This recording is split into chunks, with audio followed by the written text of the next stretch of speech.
Merci de nous rejoindre. Vous êtes bien dans votre émission Direct Santé. Ce matin, on parle de l'arthrose. L'arthrose qui touche énormément de monde. Et faut vraiment faire attention à l'obésité, comment éviter de porter lourd, surtout porter sur la tête, soulever les choses lourdes. Il faut éviter tout ça. Donc ce matin, on est accompagné du professeur colonel Mouzou, qui est chef de service de rhumatologie au CHU de Cara, qui est avec nous pour nous parler un petit peu de l'arthrose. Donc tout à l'heure, on nous expliquait un peu donc les facteurs de risque et puis tout ce qui va avec, et puis il nous donnera des conseils tout à l'heure pour pouvoir aussi prévenir de l'arthrose qui ne se guérit pas, c'est ça? Exactement. Et qui se soigne. Exactement. Professeur, comment ça évolue avec le temps, cette maladie? D'accord. Donc, nous le disions qu'elle se traduit par une douleur articulaire, mais c'est une douleur qui est chronique et qui va évoluer par poussée.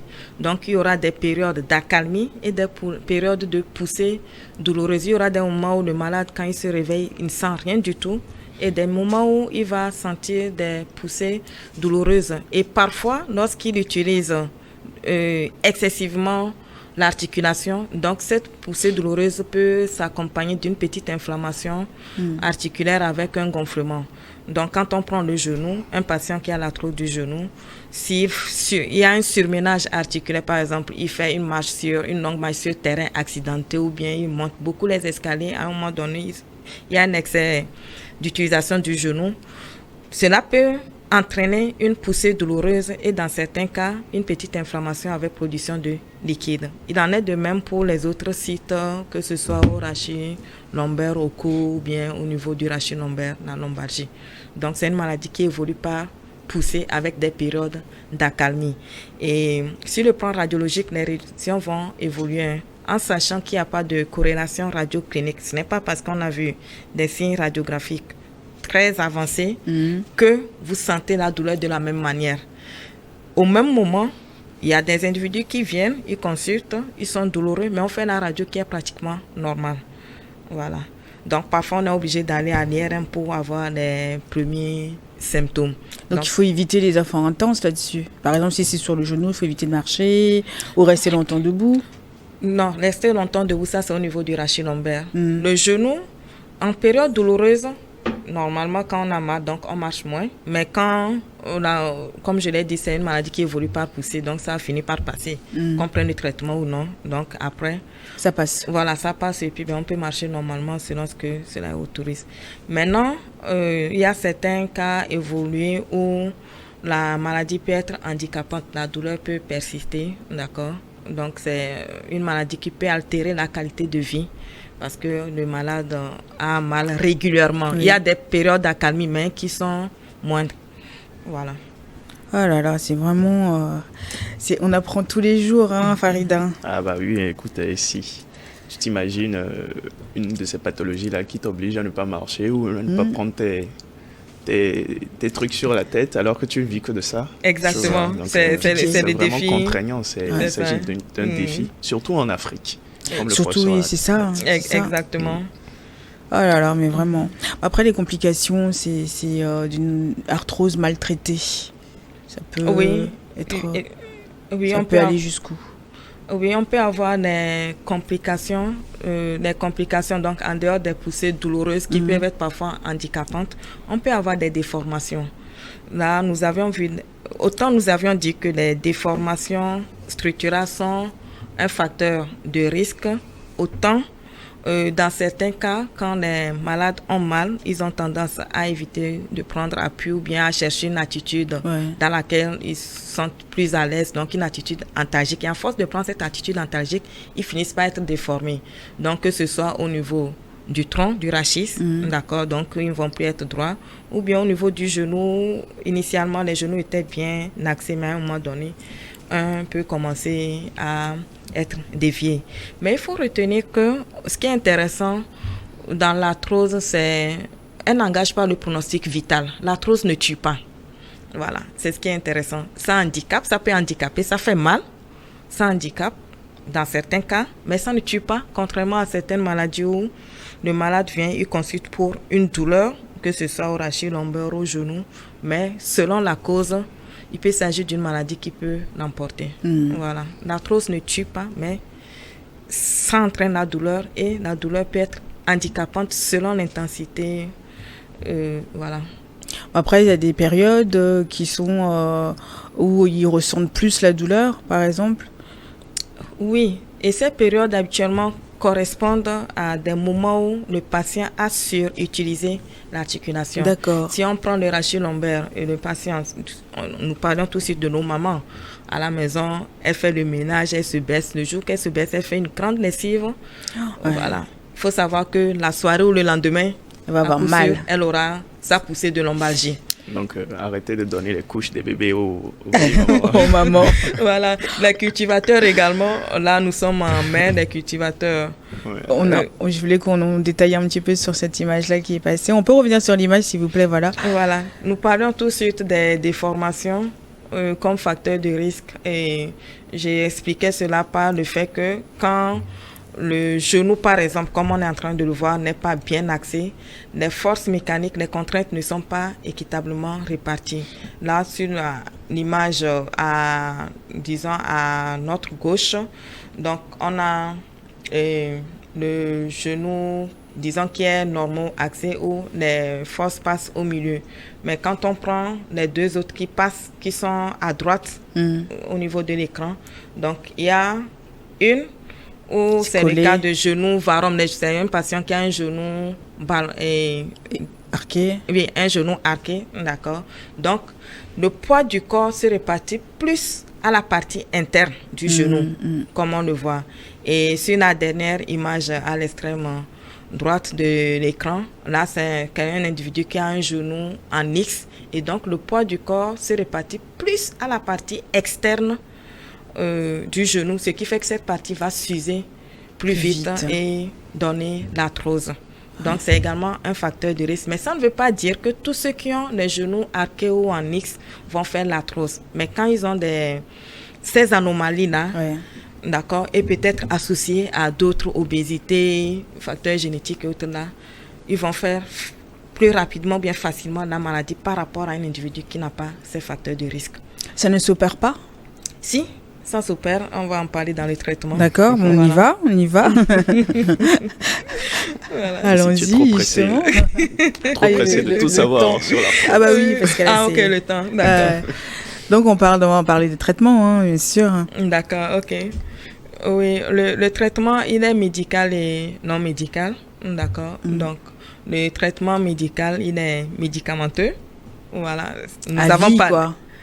Oui, à vie, mais rythmé par les poussées. C'est pas comme d'autres maladies chroniques comme l'hypertension, le diabète, où vous êtes obligé de prendre des comprimés chaque jour. Oui. Voilà. Dans l'arthrose, nous l'avons dit, ça évolue par poussée. Donc, c'est lors des poussées, et selon ce que le tableau clinique, selon l'intensité de la douleur, donc il y a des produits qu'on va vous prescrire, notamment les antalgiques. Oui. Si vous n'avez pas de contre-indication, les anti-inflammatoires non stéroïdiens, on peut être amené à faire des infiltrations. D'accord, ça, sont les médecins qui font ces infiltrations également. Et donc, ça, c'est ce qui concerne les traitements médicaux. Et il y a également, médicamenteux, il y a également, quand c'est détecté tôt, il y a des produits qu'on peut prescrire, que le patient va prendre sur plusieurs mois pour renforcer les cartilages. Donc, ce sont des chondroprotecteurs. Et tout de suite, vous avez parlé également des thérapies ciblées. Donc, ça sont les nouveautés en termes de prise en charge de l'arthrose. Je l'ai dit au début, avant, on pensait que ce n'était qu'une simple usure du cartilage. D'accord? C'est vrai que c'est le principal phénomène pathologique, mais au-delà, on s'est rendu compte qu'il y avait participation de quelques éléments, notamment la membrane synoviale et l'os sous-chondral. Donc, il y a des éléments contre lesquels on développe des produits pour lutter directement contre les choses impliquées. Et en dehors de cela, il y a la chirurgie également. La chirurgie, elle peut être correctrice surtout pour ces déformations.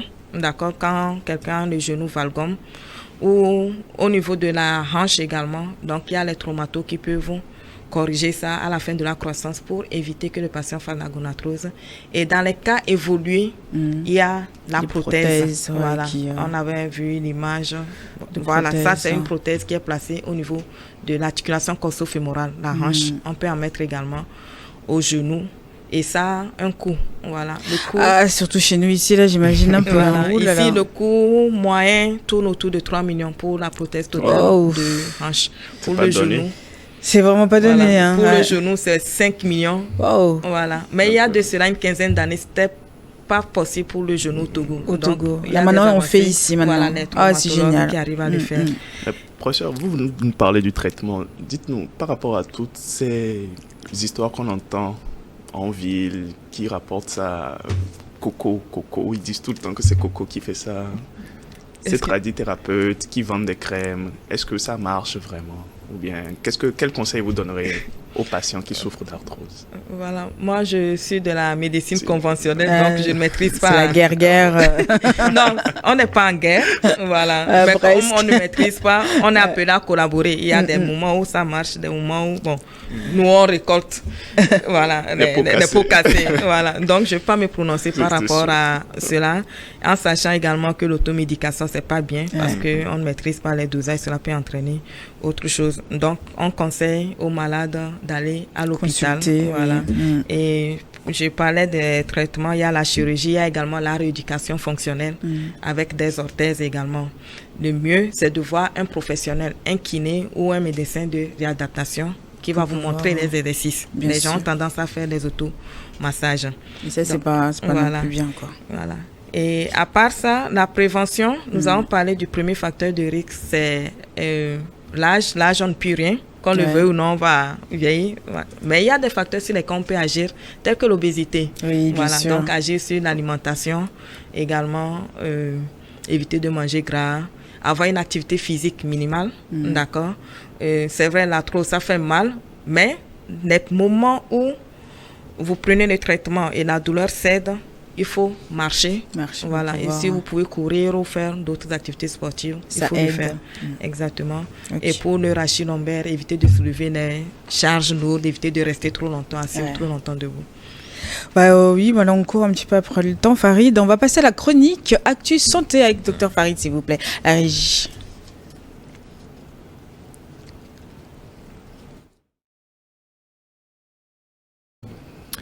Alors, Farid. Coucou ici. Coucou, qu'est-ce que tu as pour nous aujourd'hui? Aujourd'hui, dans notre chronique, on va parler de quelque chose qui est essentiel pour les gens qui vivent avec le diabète. Comment savoir que ma glycémie est en norme ou pas? Alors, pour ceux qui vivent avec le diabète, maintenir une glycémie stable est crucial pour une santé optimale. Cependant, il est difficile de savoir que notre glycémie est dans les contrôles.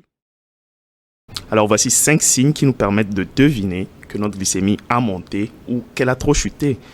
Si vous êtes diabétique et que vous ne contrôlez pas votre glycémie, vous pourrez avoir une fatigue excessive. Vous serez même peut-être léthargique, très fatigué, ou des fois vous présenterez une soif excessive. Vous aurez envie d'uriner très fréquemment parce que le corps doit excréter cet excès de sucre-là. Vous aurez faim, toujours faim, et vous aurez une vision floue.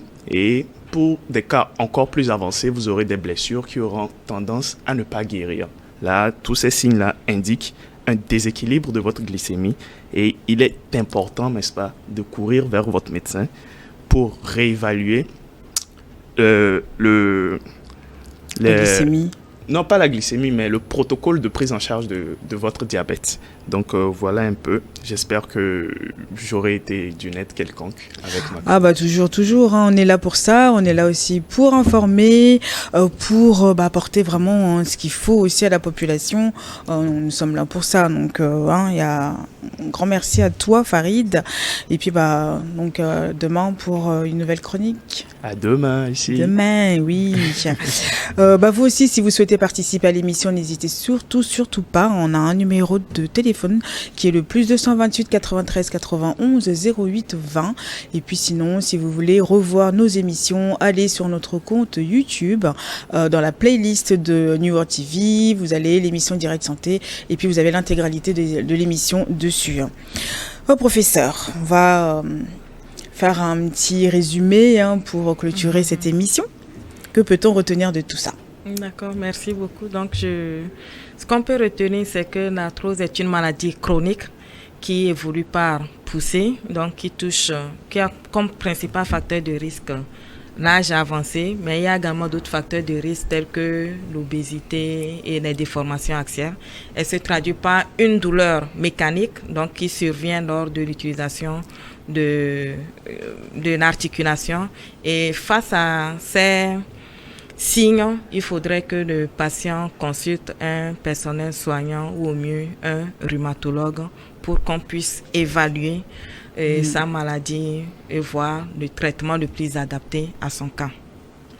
Merci beaucoup, professeur. Je rappelle que vous êtes professeur lieutenant-colonel et vous êtes chef de service de rhumatologie au CHU Cara et vice-doyenne de la faculté des sciences de la santé de l'université de Cara aussi. Waouh, bravo. Et puis ça donne ce courage, ça donne aussi l'espoir à toutes ces femmes qui se battent au quotidien pour leur bien-être.